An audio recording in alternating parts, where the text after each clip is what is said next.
So good to be with you, Adam. Hey, Mel. I can't believe I get to hang out with you, kind of, sort of one-on-one here. Right, we never get to hang out together. This is so special and unusual. Like ships passing in the night. No, so the reason I'm honored is I get to hang with not only one of my favorite people in the industry, but I think anyone that's ever met you, known you, got to work with you would probably agree that you're everyone's favorite person in the industry. So that's quite the that is quite the crown, right, my friend. I get fan mail, I get flowers, I get people show up at my house wearing funny hats and stuff. I'm sure, and anyone that spends time that doesn't already know you, they're gonna really kind of get to understand that I'm not joking at all about that simple fact. You're some of our favorite guys to hang out with. You're one of my favorite people in this business too, and this is a really cool thing that you're doing and giving everybody a chance to come in and talk about the masters and about the just sort of the breadth and the scope of the talent in our industry. It's really cool. It's an honor to learn at the feet of genuine, bona fide, certified masters. So I'm just wondering why you're not levitating above your chair right now. How do you really know I'm not? Yeah, exactly. It's just an illusion. It's very subtle. So awesome. Well, I'm so excited again to get the time, and was hoping to kind of chart the trajectory of your story, your career, but wanted to start off with what was the first thing that you think, I think of it as, how did you get inoculated or injected with the virus that caused you to go off the straight and narrow of, boring, school, career, job? How did you first get that bug? Oh, that's a great question. We all have that story, right? Yeah. Like everybody has the thing. I think for me, it was a couple of things. When I was a kid, I grew up in Chicago, and I would always go to the Museum of Science and Industry, which you guys at home know as the world's greatest science and industry museum. And back in those days, they still housed at the world's best World's Fairs, right? In a building that was the leftover from the first Great Chicago World's Fair, and had exhibits that came from the second Great Chicago World's Fair in the 1930s. Pretty epic. And when I was a kid growing up, they still had some of those original 1930s exhibits, which were both, and some of them are still there, like the coal mine is still left over from those days. But some of those exhibits were fascinating and terrifying and kind of creepy. And my favorite one was the hardwoods exhibit, the world of hardwoods, which consisted of a globe with hardwoods on it, and if you pushed the oak, then a light would go on to show where oak comes from.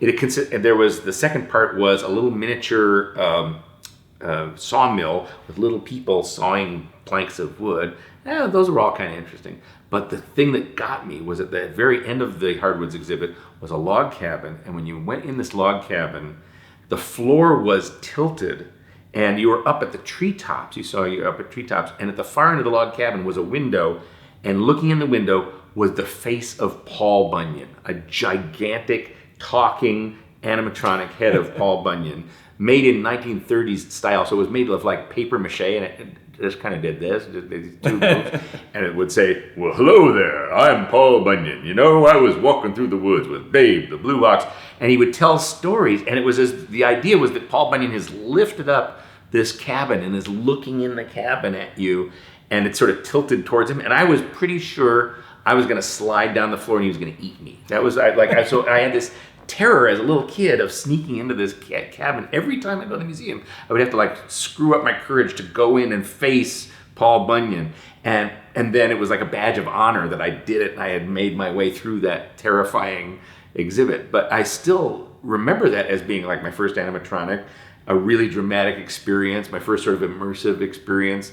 And also sort of taught me that it's not necessarily bad to scare kids a little bit. Like, that's kind of fun. Mm-hmm. Kids like it. It's a badge of honor to kind of overcome your fears and go through that. So that always stuck with me. And then years later, when I was 13, then my parents took me to California to visit relatives, and we went to Disneyland, and I thought that was going to be cool. And then I wanted to save something for the end, so I saved, because I was a dramatic little kid, and I said, let's save that Haunted Mansion thing for the end. That seems good. And I went in the Haunted Mansion, and my brain melted. It just my hair stood on end, my ears popped off, my jaw dropped to the bottom of the doom buggy, because I couldn't explain what I was seeing. I was as a kid, you get into all these things. I was making movies in the backyard. I was doing special effects and magic shows and puppetry and theater and, all kinds of stuff. I went in that ride, and I knew just enough to know that I didn't know what I was seeing, how they were doing those tricks. And I came out with my mind melted and obsessed with trying to figure out what I had just seen and process it.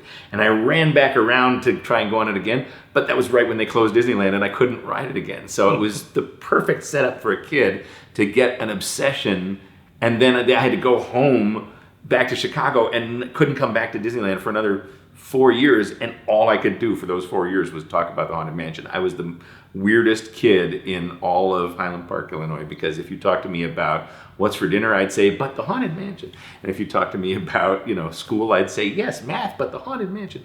And I was obsessed with it. And by the time I got back to there 4 years later, I was sort of a kid in high school, and I was armed with ideas and theories, and I ran over to the mansion with like a tape recorder and a camera and all these things, and I tried to understand it, and I went, oh, I got it, I was right, that was it, I figured. And I had sort of figured it out by that time, and I was so excited. And somewhere along the line, it occurred to me that was a thing I sort of learned that was a thing you could do. I didn't understand what it was, but I think what draws a lot of us to this is that all those things that you do as a kid that you're creatively excited about, all the magic and special effects, puppets and things like that, that's all in what we do as a business. So I don't think it took me a while to understand that this business is so appealing because it's the ultimate sandbox, because you can do any of those things you're interested in, you can do. And even things I didn't know I liked, like architecture and graphic design and urban planning, those are all things that you sort of develop an appreciation for, and they all become part of the toolkit that you use to make these things. So we get to be in the business where you don't have to decide what business you're in, because you can do it all, right? Well, I eventually learned that, but I remember when I first got the bug at 12 and wrote my letter to Wed Enterprises. Right. I wrote those too. Walt Disney Imagineering, and and I basically said, just tell me what to major in, right. what I need to study. And of course, the answer comes back of like, what is major in? Whatever you're interested in. Well, son, you just have to follow your dreams. Exactly. And maybe your dreams will be our dreams, right? Right. And I did the same thing. Yeah. So when it came down to, I was undeclared with my film. Before I landed on the film degree, I was undeclared to the last possible moment. It felt like I had the gun to my head, because there was no clear-cut path. Right. And, I know we share this in common. We had to kind of make this up. Right?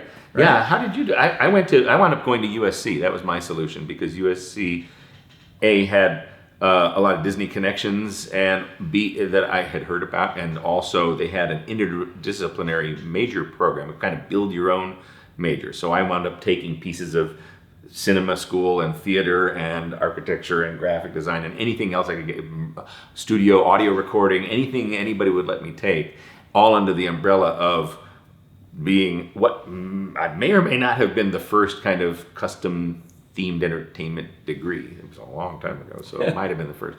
And of course now USC is one of the leading schools that has a growing major and graduate degree in it. So it's pretty exciting to go back there and visit and be able to actually teach classes and say, I would have killed to be in the class that you guys are taking, and now I get to teach it. Hey, which is pretty fun. Yeah. Well, I got bored finishing up my UC film degree, undergraduate, so I went to Cal Poly Pomona, but I was already working at Disney, so I followed Bob Weiss and Barbara Boozman's steps and got the graduate degree there. So I thought I was slumming it in the 909 at the time, but it turns out it was a pretty nice compliment. Architecture is great. Yeah.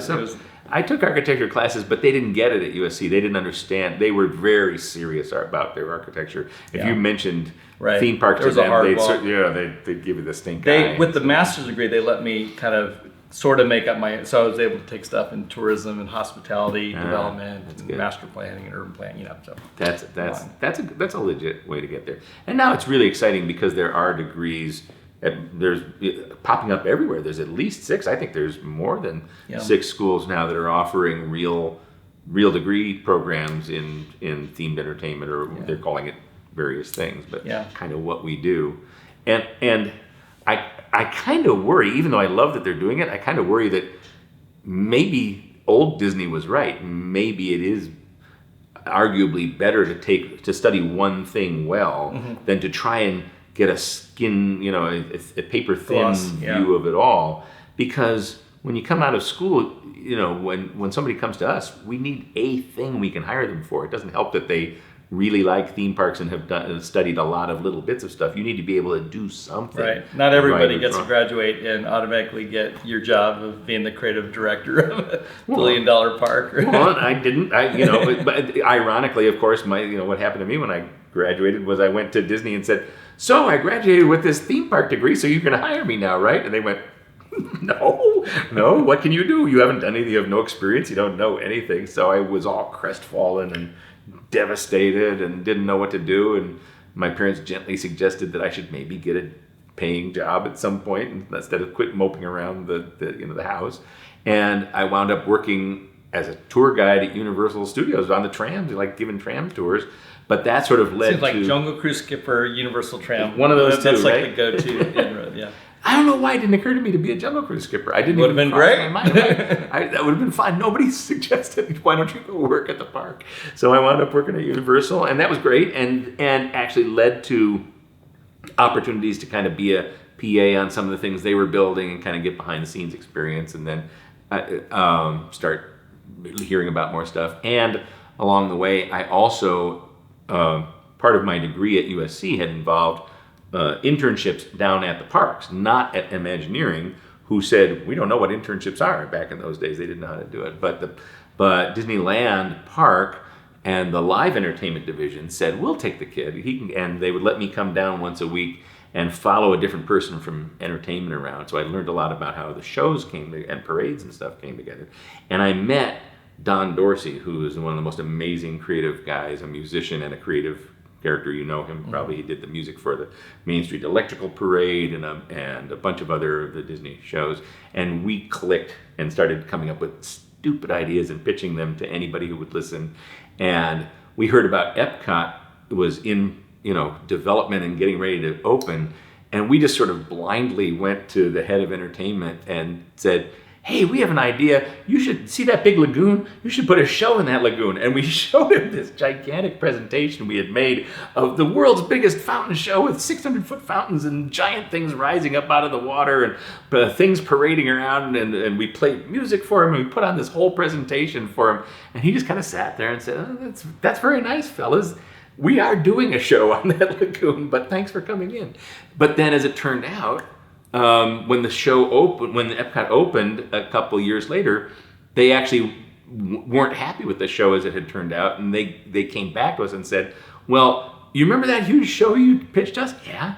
Well, you can't do that, but you can fix this show. So our first job was getting to kind of upgrade the very first lagoon show at Epcot, and we just kind of went in and started adding stuff to it, and every year we'd add a little more and change the name, and it went through like 3 names until eventually it became Illuminations that ran for a really long time, and it had a great legacy. That was I have a younger brother who is our director of design, and that was the show that changed his life. Really? That just made him decide to quit trying to be Peter Pan and being a slacker, and actually finish his degree and become it made his world and his mind open up. Well, that's marvelous. Has he ever said it to Don? Because I don't think so. He should tell him that people. Don has a whole fan club of his own because he's done so much wonderful work, and Don went on to do the Reflections of Earth version of Illuminations, which was even grander than the original one, and it just kept getting bigger and more beautiful, and really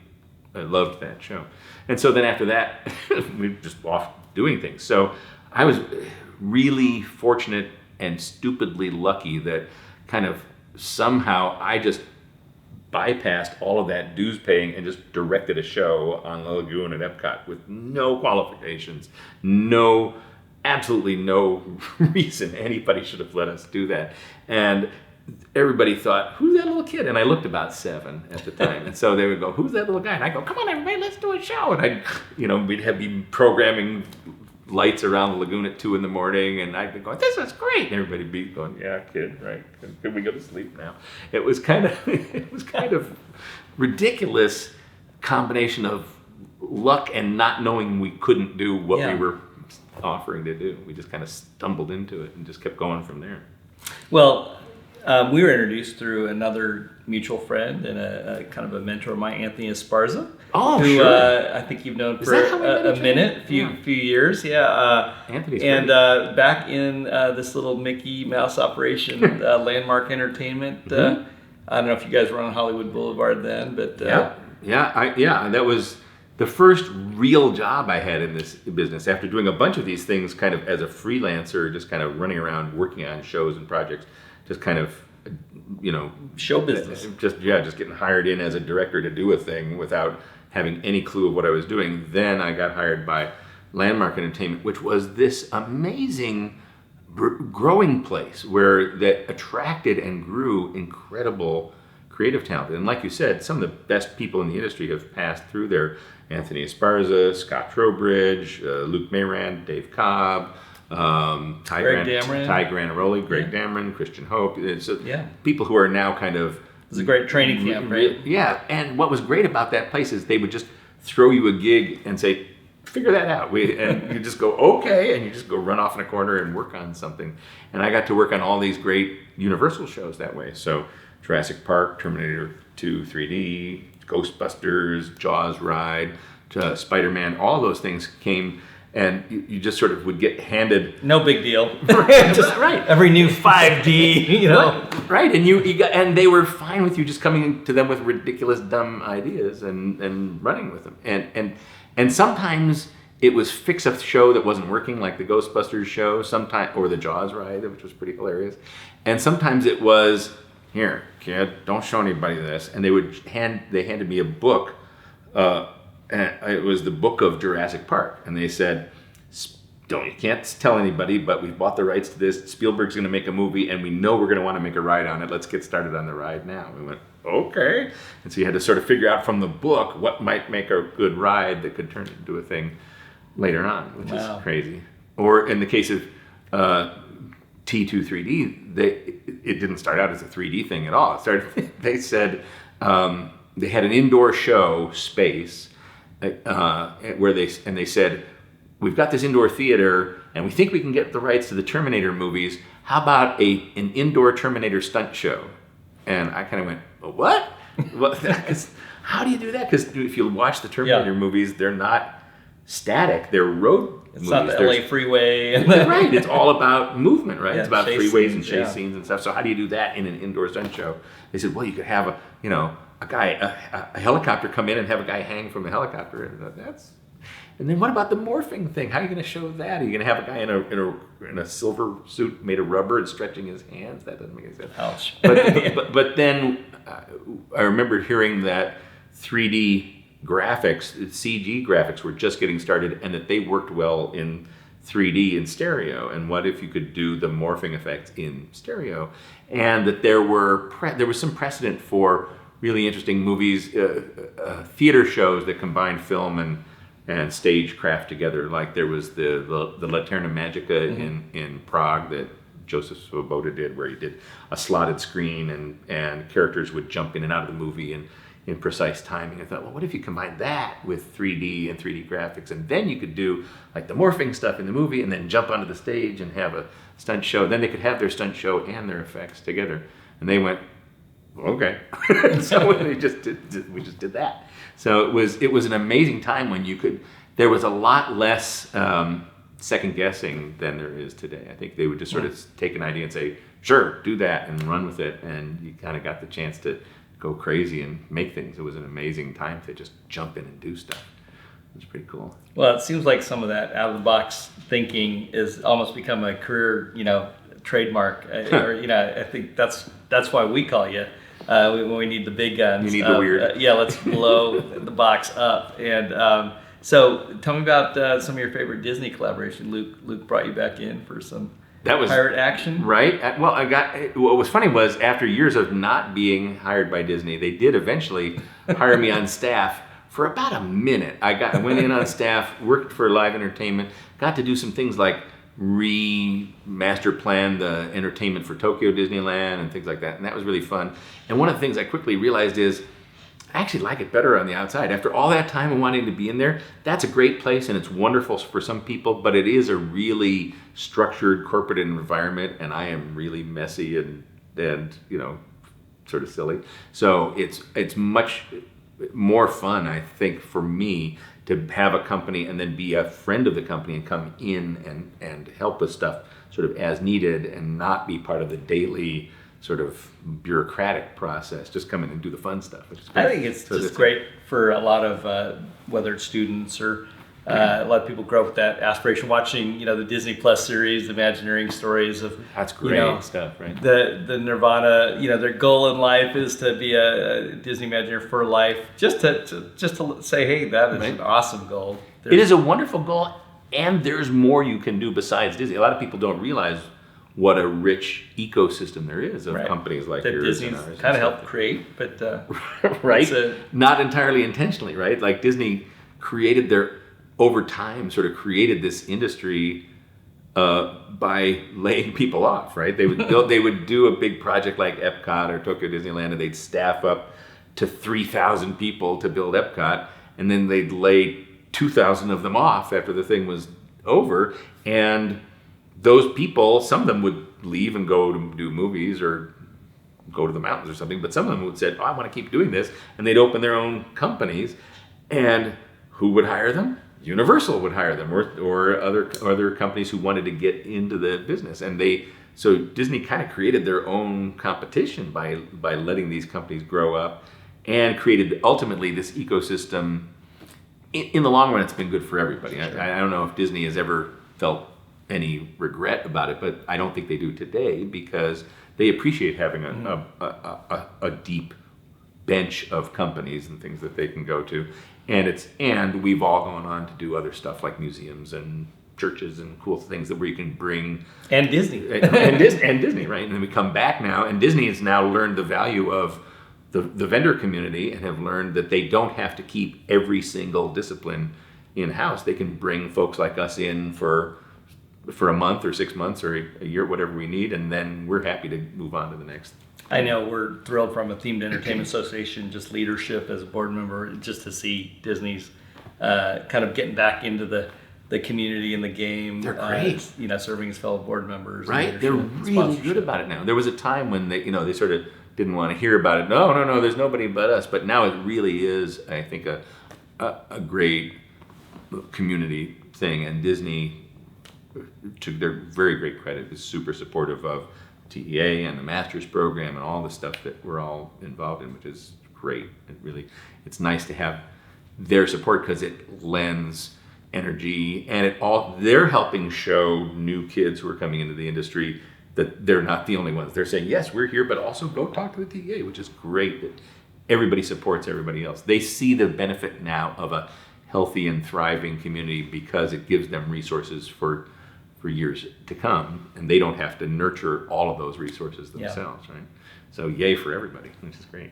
Well, I'm not going to let you up. Tell me your favorite contribution on any of the Disney attractions, whether it's Pirates or... Well, at the one end, it was probably Illuminations, because it was first. Sure. And at the nearer end, working on Pirates in Shanghai was amazing, because Luke Mayrand and Nancy Ceruto were leading that show and that land, and Bob Weiss was an incredible boss for the whole project, and it was probably the best run project I've ever been associated with, where everybody at every level brought their best work, from Bob Iger on down to Tom Staggs, on down to Bob Weiss, on down to Nancy and Luke and the Pirates team. Everybody sort of knew how to bring their best game and to help the people below them with the right kind of advice. They weren't micromanaging. They were providing the right level of guidance at each level. Bob Iger would come to the meetings, and he wouldn't say, move that pirate a foot to the left. He'd say, I need to get you the script for the next Pirates movie, because we got mermaids in it. And we go, oh, mermaids. Okay, wait, where can we put a mermaid? And we found a place to put mermaids in. And so it really felt great the way that balanced out. And Luke and Nancy are amazing. And the show was, one of those rare chances where you get to do something with a legendary property and make it come alive. And on the first day, Luke and I sat down at a table, and he said, Pirates. And I said, cool. And he said, I want to go underwater. I said, cool. I said, I want to go between two ships that are fighting. Instead of having one ship shooting us, I want to go in the middle between two ships. He said, cool. And that's kind of what it is. You go underwater and then you get to go between two ships. So it worked out. It's really well, I want to go up in the air. So we're going to talk. Okay, that'll be the next one. That's it. That's the next one. We had an aerial sequence in it. That didn't make it. And you asked what's our favorite thing. Our favorite Disney things, of course, are the things that we can't tell you about that are coming around the bend in the future, because I think we're all looking to what's next. And what's next, without being too specific, is something that I've always, at least I think one of the things that's coming next is something I've always loved, which is the marriage of live entertainment and attraction design. For years, Disney was structured in a way that kept those two separate. Like the live entertainment people were literally in one county, and the imagineering people were in another county, and they didn't talk to each other or work together well. And then at some point, about 10 years ago, they merged the two together so that live entertainment and attractions can work together. But I've always sort of jumped back and forth between the two and loved them both equally, and think that the most interesting stuff comes when you can bring the power of live performance and the power of big attraction and placemaking together. And there's some really cool opportunities there. You've seen the first of them, which is the Galactic Star Cruiser experience, which we did not work on, but our friends did, and it's beautiful and amazing. And there's imagine more stuff like that, and that's an area that's just been starting to be explored, and there's so many cool things you can do in there.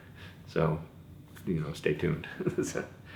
Well, again, you probably are as unsure as I am of what we're allowed to talk about that we've been able to collaborate together. But right. I'm excited about both the new small stuff, but also the new big stuff. To take that Galactic Star Cruiser at whatever scale that is into what does that look like when you blow that even bigger 100x and let you roam for days into that reality. Absolutely want to go there, right? Yeah. What's funny is for as long as I've been in the business, almost every charrette I go to starts with, let's do Westworld. And, right? Can we do Westworld? And everybody goes, nah, you can never do Westworld. And it was long before the TV series came out. We just all had the old movie to refer to. And when Galaxy's Edge was first in development, the code name for that world was Delos. And when I heard about that, my ears perked up, and I said to Trowbridge, "You're doing Westworld, aren't you?" And he said, "What? I know nothing. I don't know what you're talking about." And I said, "It is. You're calling it Delos." And he said, "Nah, I don't know what you mean." But of course, that really was their attempt to create the beginnings of a truly livable world that you can immerse in. And again, we've only scratched the surface. And if you can remove the creepy parts from Westworld, which is what that's always the assumption. I want to go live in a place where I can really be in a Western town and live there and make choices and have my decisions carry out over a day or multiple days or a week and have meaning and resonance and have me get to make relationships. That's an amazing thing to think about doing. And the fact that you're thinking about the same thing too is really, really exciting. And I think that's happening at different levels and scales in a number of places, and it's going to be really cool to see where that takes us. Because I'll buy a ticket. Won't you? Yeah, I'm there. Right. I've been waiting to go there for 30 years.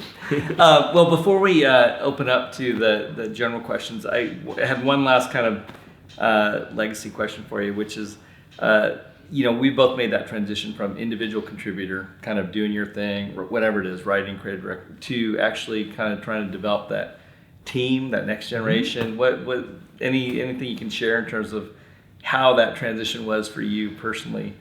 It was, no offense to Esty and some of our other team who are here today, it was completely unintentional. It has never been my goal in life to own a company. It's been my goal in life to do cool stuff. And it just turns out that having a company is a way to do cool stuff, right? So if you're not going to be a full-time employee of one of the big Disney or Universals, you can be an employee of another company. Or in my case, I said, all right, well, we're getting all this work. It just sort of evolved into a group of folks doing things in a more organized way, so that we can be present for more of the process.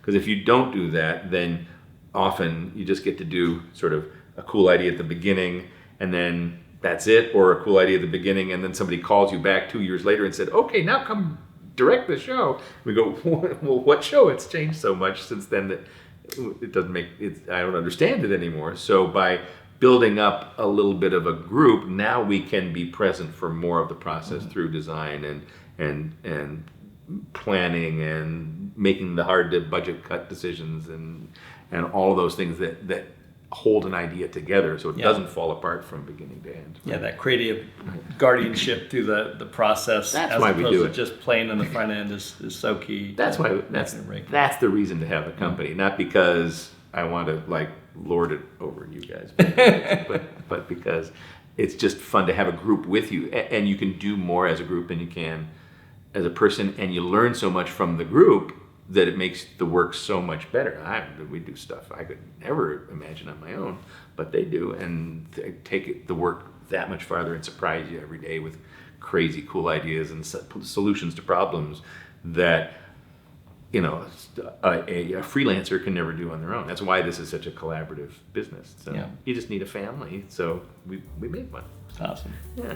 Well, thanks for being an extended part of our family. Thanks for slumming it down here in my office. Thanks for pouring yourself into the time to do this for the Themed Entertainment Association and all the other service that you've done over the years. It's a pleasure. It's fun to be here, and what you're doing is great. And I look forward to seeing this one, and then watching the rest of our masters come on after this and be part of the progression of storytelling.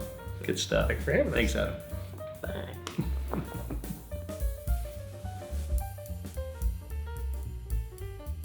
Wow, I feel so emotional. That was beautiful. Yeah, that was a good time. Thanks so much for coming back for some live Q&A. And thanks for everyone for joining. Yeah. Hi, Mel. Hi, everybody. How y'all doing? So we're going to have a little Zoom party here. Hey, lots of great questions coming in. And I've been trying to kind of track the different questions and group them accordingly. But one of the common threads of several of them is basically how can I break in? I think that's something we both started, talking about our, personal journey. Not sure if there's a magic key answer, but that's generally a trend. Crowbar. I'm hearing that from the young and actually the young at heart. Some that aren't just young, fresh face out of school, but maybe mid-career that, have a passion.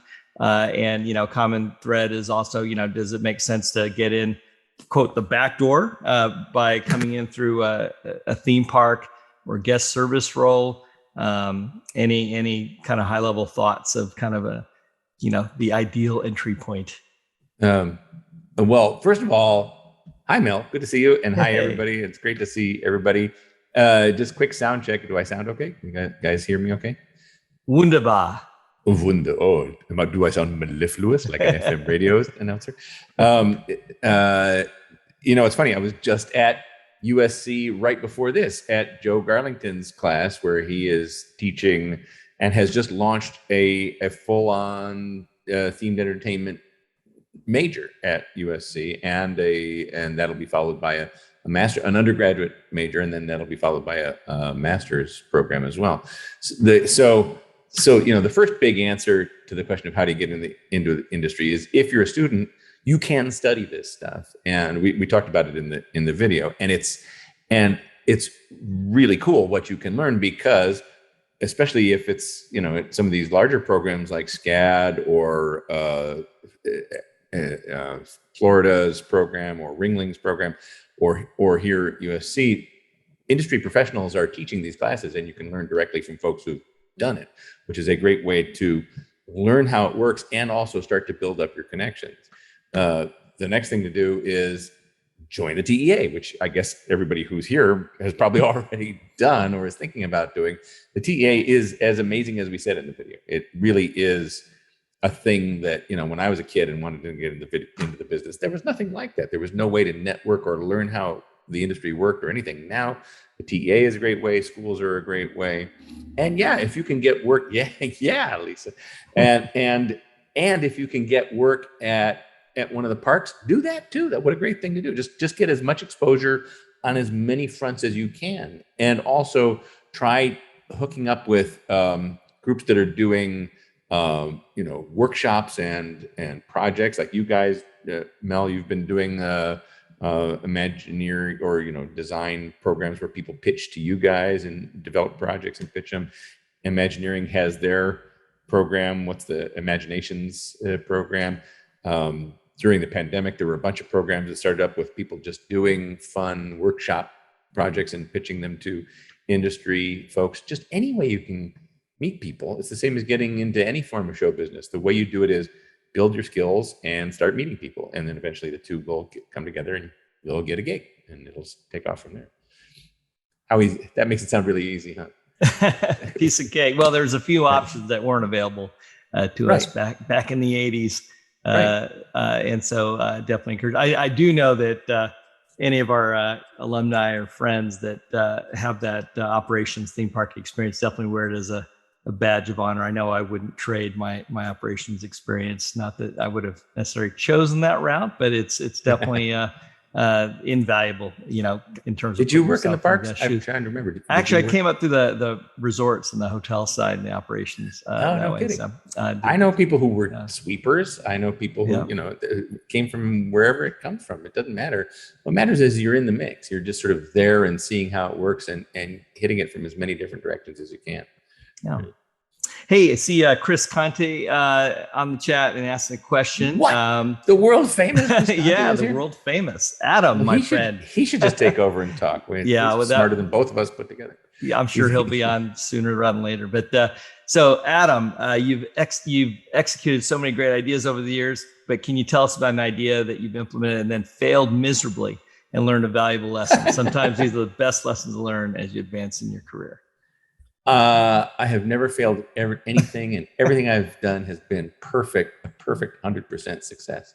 I'm trying to think of some good examples. There's millions of them that you just tend to block out the messed up ones. There were. That's what therapy's for, Adam. Right. No, I mean, Chris will remember because a bunch of us worked for Landmark Entertainment back in the early 90s, and we were building all kinds of crazy stuff then, including the legendary Sanrio Puro Land, which I guess is a success because it's still open, but was the weirdest thing probably any of us ever worked on, because it was a theme park by the Sanrio toy company. But the guy in charge of it, that they put in charge of it on the Sanrio side, decided that there weren't going to be any of the Sanrio characters in this Sanrio theme park. So he had us make up a whole new batch of characters called Puros, little magical creatures who ran around doing stuff. We made a whole theme park about these Puros.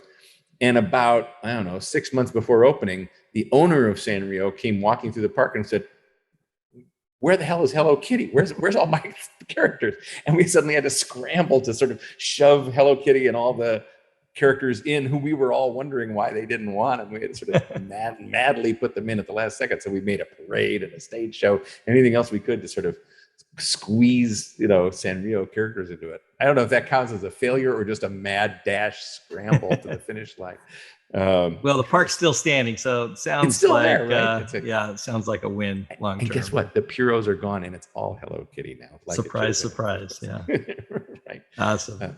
I've got a question from LaShafer from Atlanta. I'm deep into a UX career, but still dreaming of pivoting to apply those principles to environments and entertainment.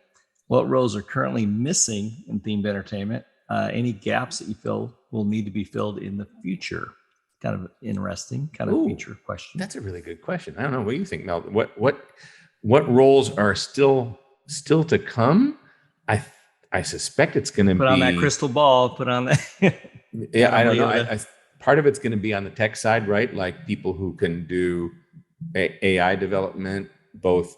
AI is going to play a role in so many different forms that if you get comfortable with what it can do, you'll sort of be at the front of what's coming. Like right now, I just came from an amazing lunch discussion, if you can call it that. Part of it was a fist fight over like whether AI artwork like Midjourney and Dolly are legit forms of art or should be banished from the world. And those conversations are going to be happening intensely for the next couple of years, not just in artwork, but in music. Even writing is going to be affected by AI, design, control. One of the most interesting things is creating AI characters that can have conversations with you, meaningful conversations with you.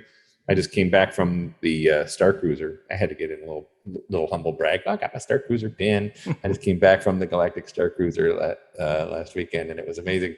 And there's the incredible AI character in your cabin who will talk to you, carry on a conversation, and give you hints about what to do and who needs your help. They know everything you've done and can have an entire conversation with you. And that's amazing. That's incredible that you can do that. None of that takes away from real art, real artists, real design, but it all enhances that. So I think if I was a kid today, maybe I'd start trying to understand AI and what it could do for me as a creative going forward. I don't know. What do you think? What do you see coming up?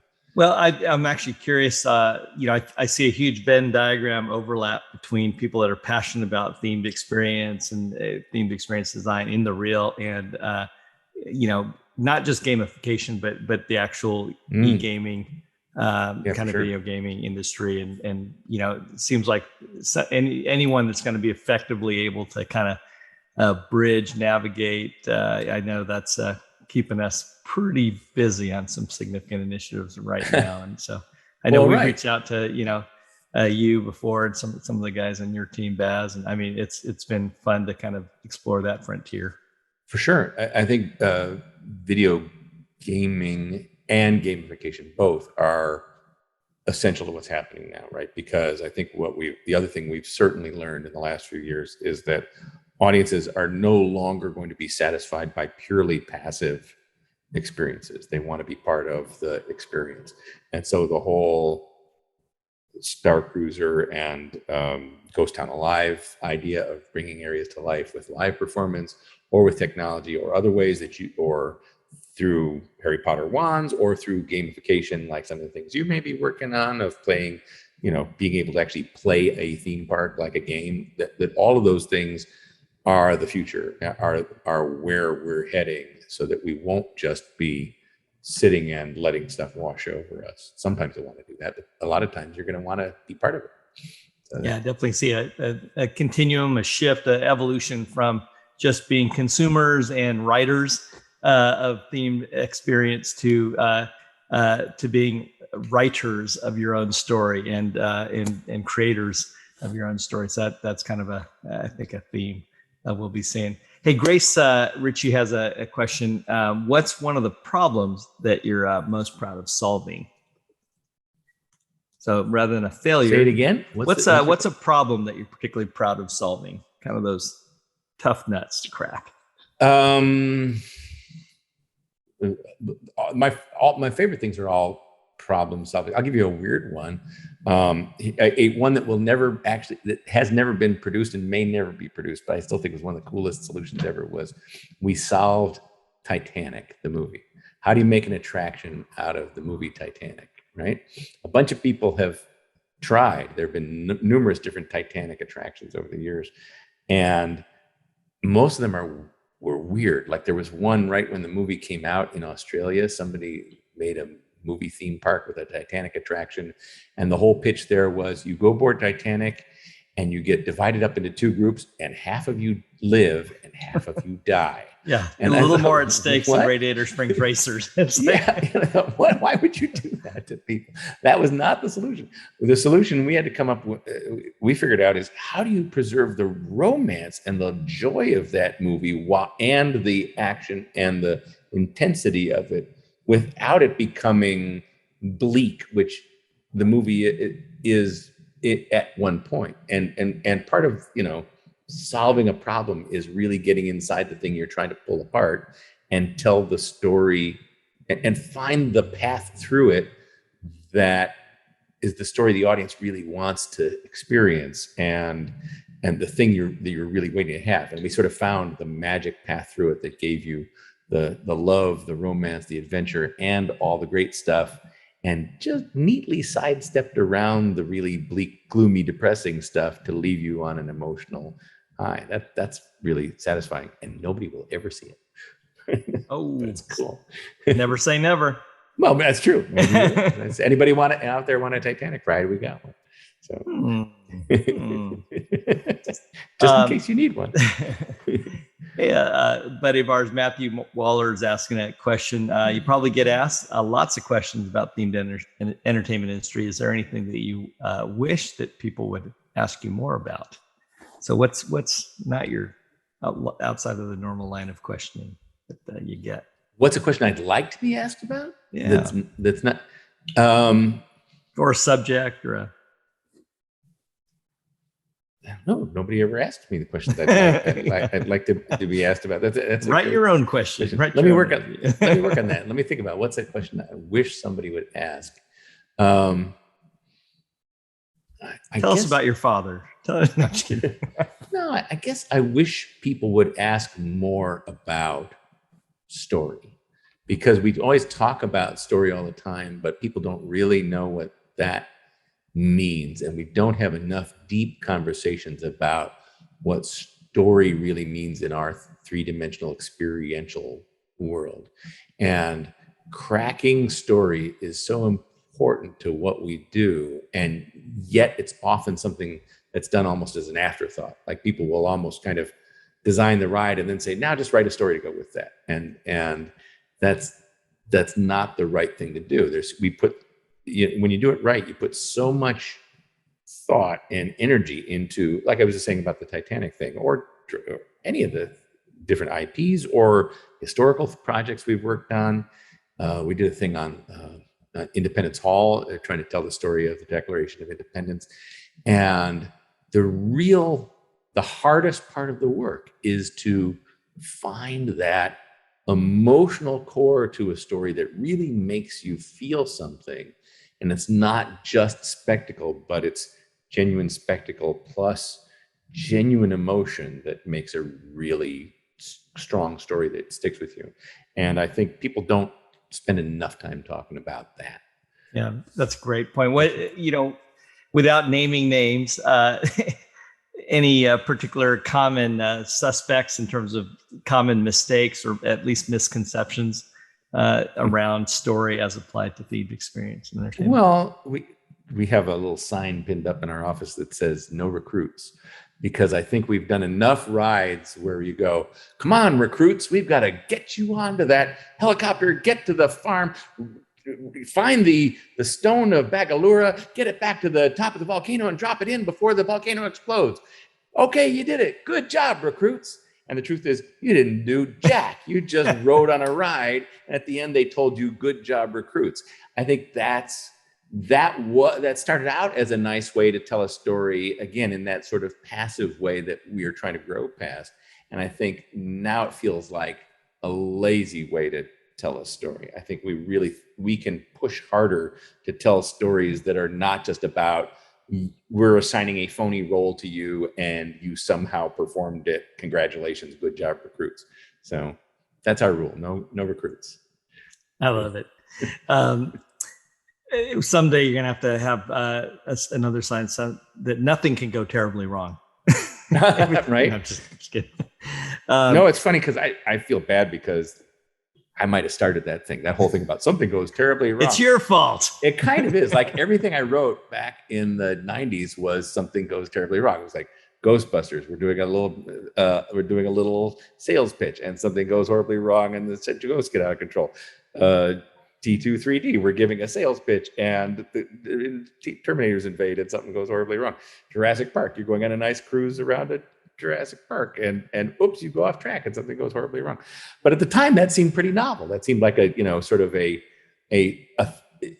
prior to that, nothing ever went wrong in theme parks. You just went, calmly through a world where everything was exactly as it was planned to be, which is great. Pirates and Haunted Mansion are amazing classic experiences, but they don't go wrong. They go according to plan. And so I thought it was being cool to like throw a little loop in things and throw the story off and make something unexpected happen. But then it kind of became a cliche over time. So again, you got to now need a new cliche, I guess. Ariel's asking after just going on Star Cruiser, asking about takeaways for future projects. Jake Land's asking, if there's any other projects that you've recently seen that have given you either takeaways or that has you excited about the future of the industry. Yeah, well, I mean, Star Cruiser is benchmarking, amazing, right? Right, we get to call it benchmarking. And Star Cruiser is super important to us because it integrates closely with a lot of work we're doing, both for Disney, but also our own work. And a lot of our friends worked on it, and we're super proud of the work they did. Some of the folks who worked on it work on things for us. So there's a lot of crossover just collegially, but also we needed to see how it turned out. And it's amazing. It's every bit as cool as you would like it to be.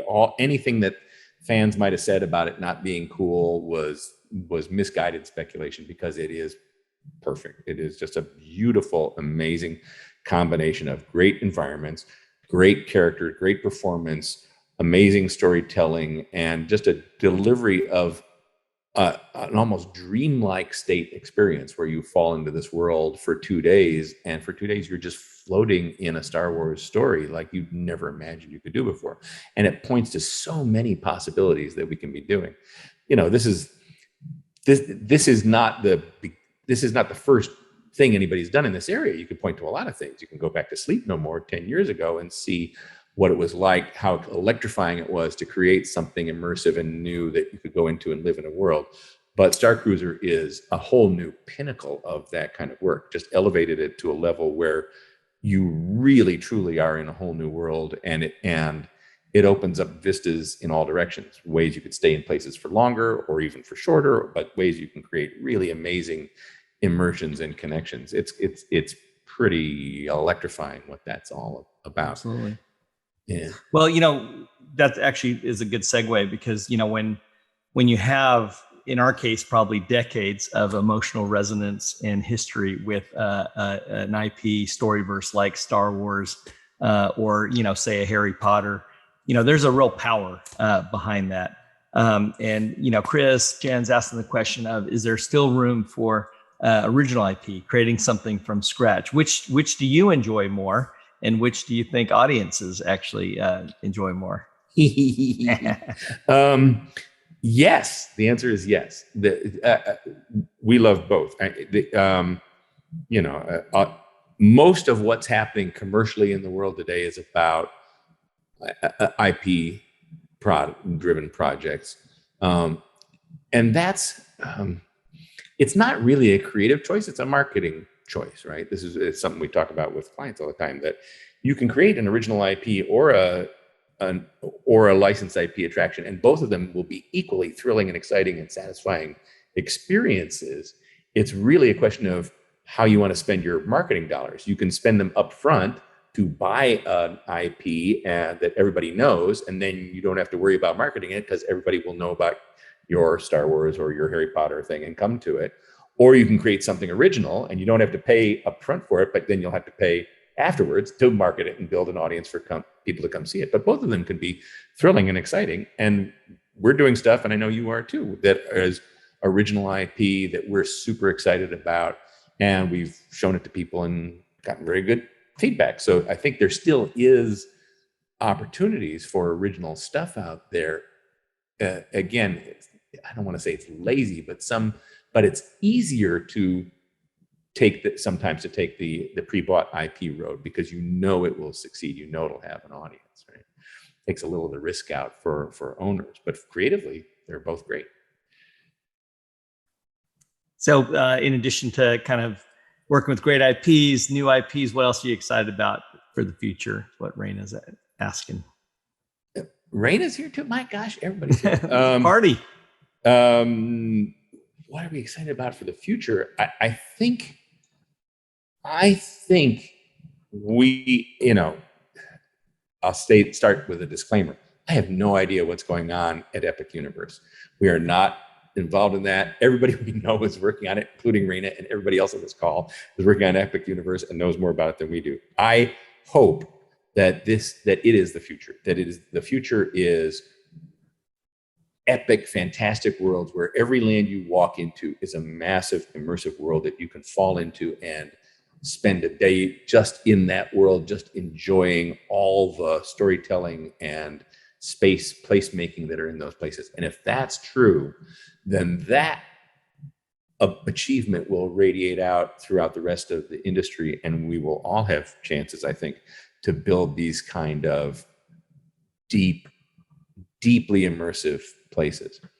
And, like we talked about in the video, and you and I have talked about a bunch, Mel, it doesn't have to be super mega budget stuff. The other thing we think is the future is this world of smaller experiences that are still beautifully designed, produced, and emotionally connected. It's, that trend started, the really building with Meow Wolf, but also places like Lost Spirits Distillery and The Nest and all these amazing places that are not the size of a theme park at all. They're much smaller, but they use all of the storytelling and design skills of big theme parks to tell really intimate experiences. And those can come right to your neighborhood. You don't have to go all the way to Orlando to see those. You can see one in your little hometown outside of Sweet Esther, Wisconsin, and create beautiful experiences that people can really enjoy. And I think that means there's a future where smaller companies can build smaller experiences that they can be genuinely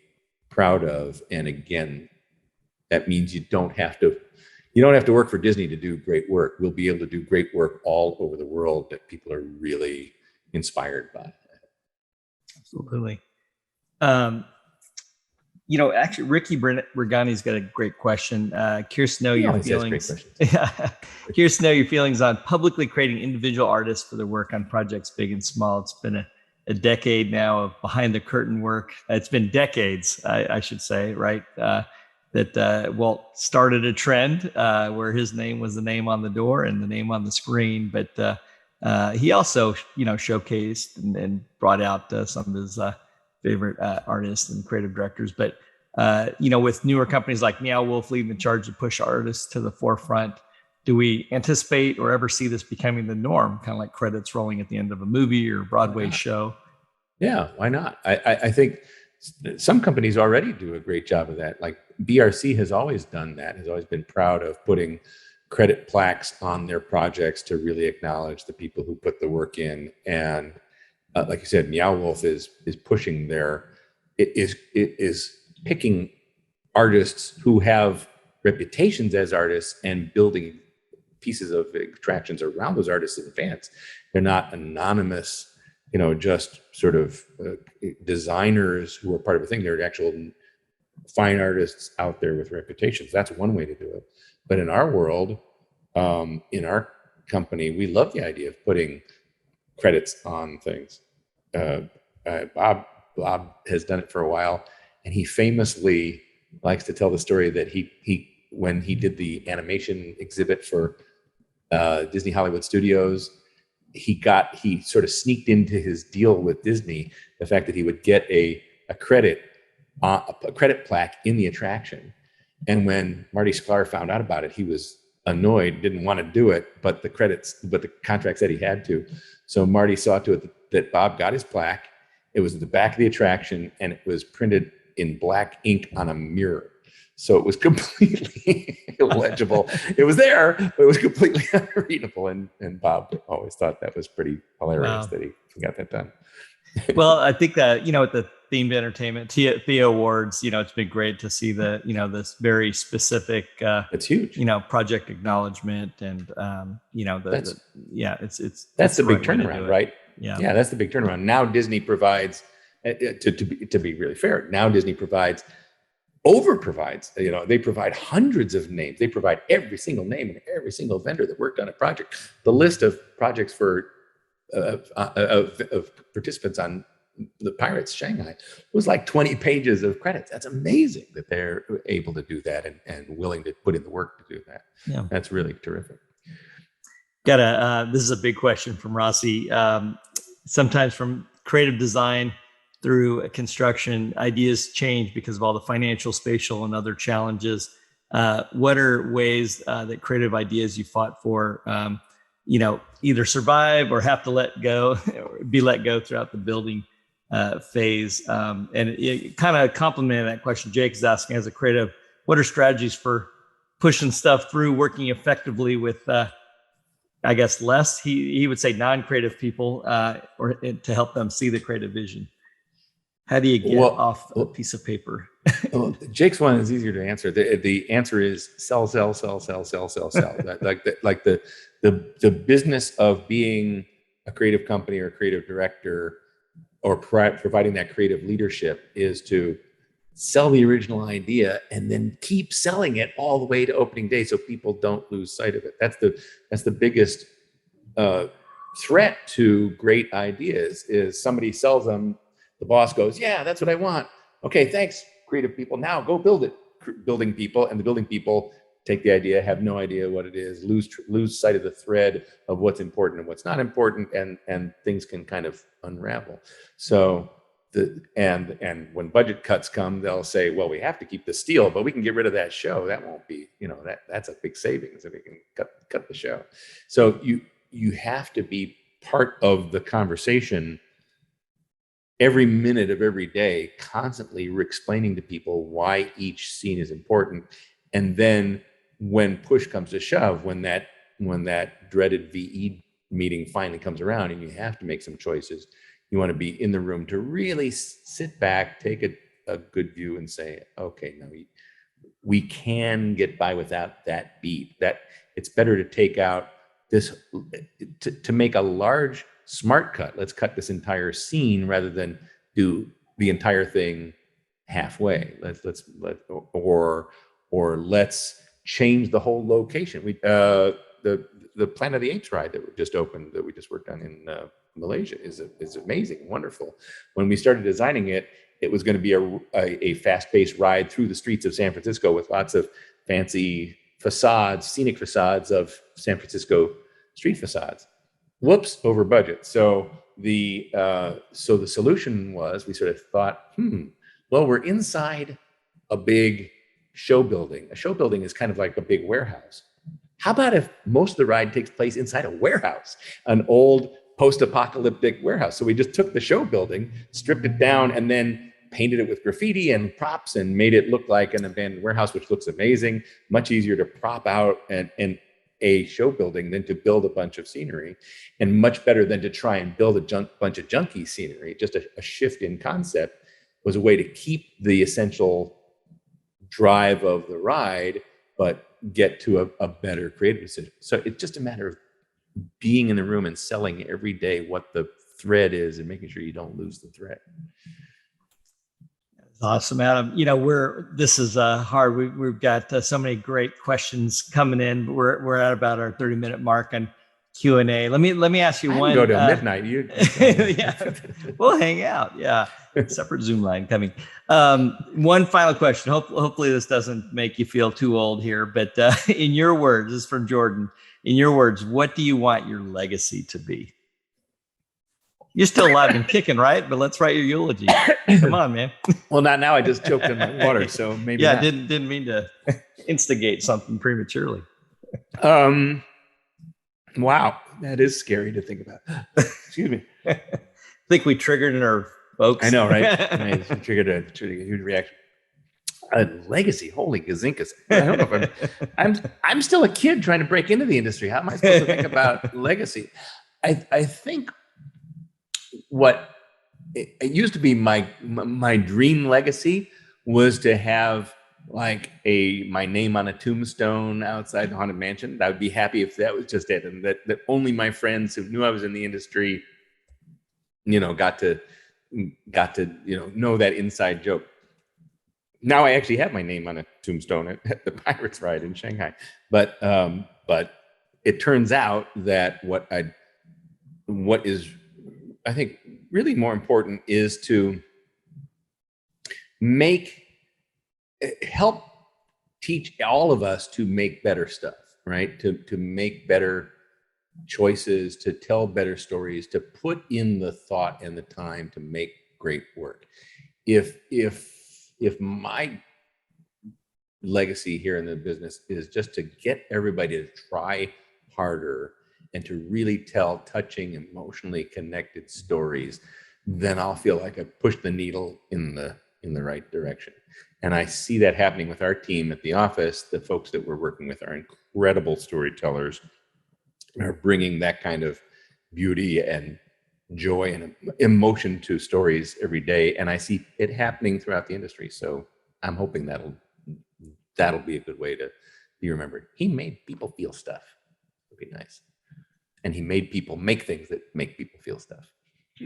All right, I'm writing that down Okay. in case anyone asks what to carve on the gravestone. No, I'm just kidding. Well, thanks so much. What do you know Adam. that I don't? So. And thanks for all the great questions and all the participants. And keep an eye out for future themed entertainment association masters of the craft, like my buddy Adam. And Yes, indeed. yeah, Thank you for doing this, joining, Mel. everyone. On behalf of all the masters, too, thanks for doing this for all of us. Every one of the TA masters has an incredible story to tell, so please tune in for this series. They're all fascinating folks, and thanks for recording these things and having these conversations. It's truly an honor and a privilege learning at the feet of the TM Masters. Thanks, buddy. All right, guys. Thank you. Have a good night, everybody.